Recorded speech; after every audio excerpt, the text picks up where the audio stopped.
Hello, I'm Bill Gates, Chairman of Microsoft. In this video, you're going to see the future, Windows. Microsoft first came up with the Windows concept back in 1983. And today, the leading software users have switched into the Windows environment. It's really incredible how quickly our powerful applications like Word and Excel and PowerPoint have been adopted. It's not just Microsoft applications. Even companies like WordPerfect and Lotus have now come out with Windows applications. And every week we see new innovative work. It's really attracting all the innovation in the industry. We predicted this a long time ago, and now it's the future. Let's take a look.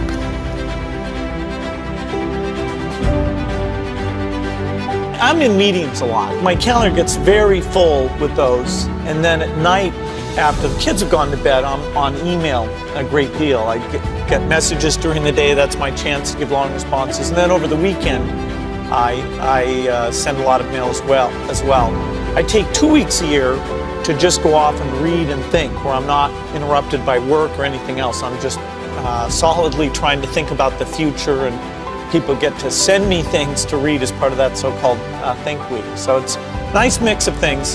About 25% of the time that I'm out traveling around, meeting with customers, Europe, Asia, and that sort of helps me think, okay, do we have the right priorities? What are people responding well to, and what would they like to see us do better?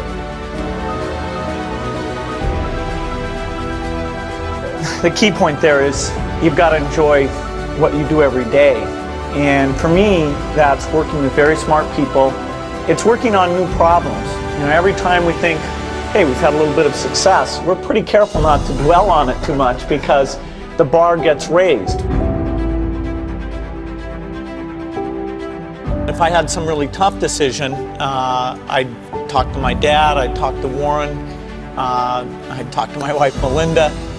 So I have enough people that know me and actually know where my judgment isn't its strongest, where I might get overexcited about something or forget to think about something. And so they're good at correcting, particularly Melinda, good at correcting whatever those blind spots are. And I think it's good to encourage your friends and advisors to really give them that license. I can go to a party and forget to say hello to various people or something. That's a very minor example of my blind spots. Not to the hostess.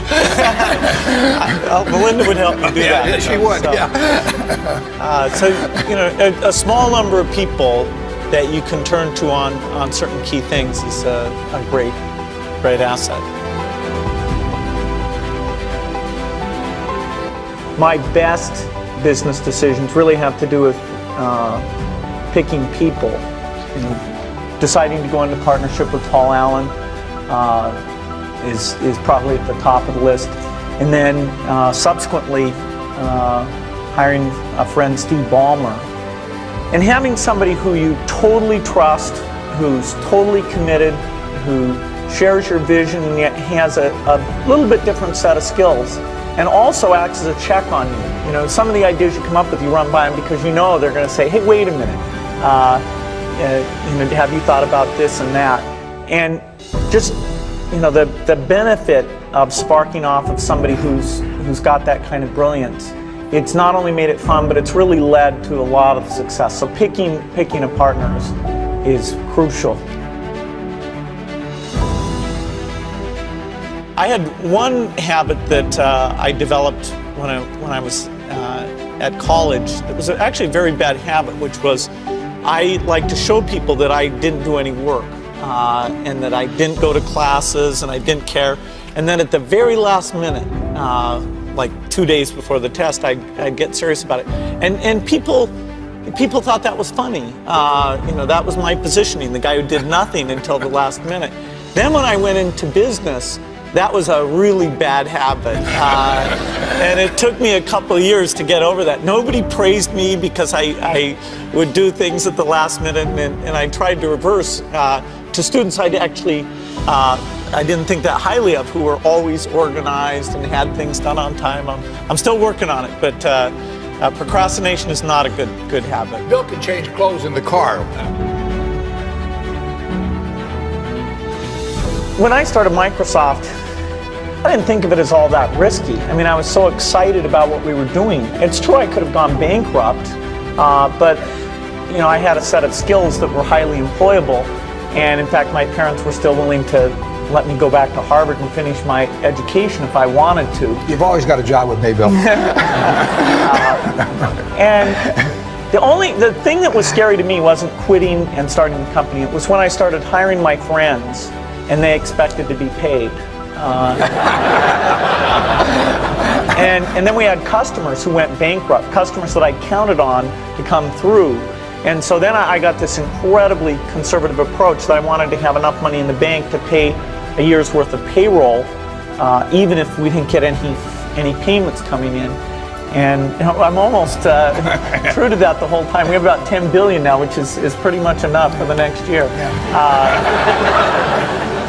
Anyway, you know, if you're going to start a company, it takes so much energy that you know it better overcome your feeling of risk.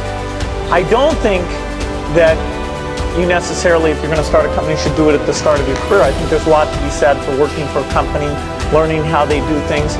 You know, if you're young, it's hard to go lease premises. They made that hard for me. You couldn't rent a car when you were under 25 at the time, so I was always taking taxis to go see customers. The people would, you know, people say, well, we're going to go have a discussion in the bar. Well, I couldn't go to the bar.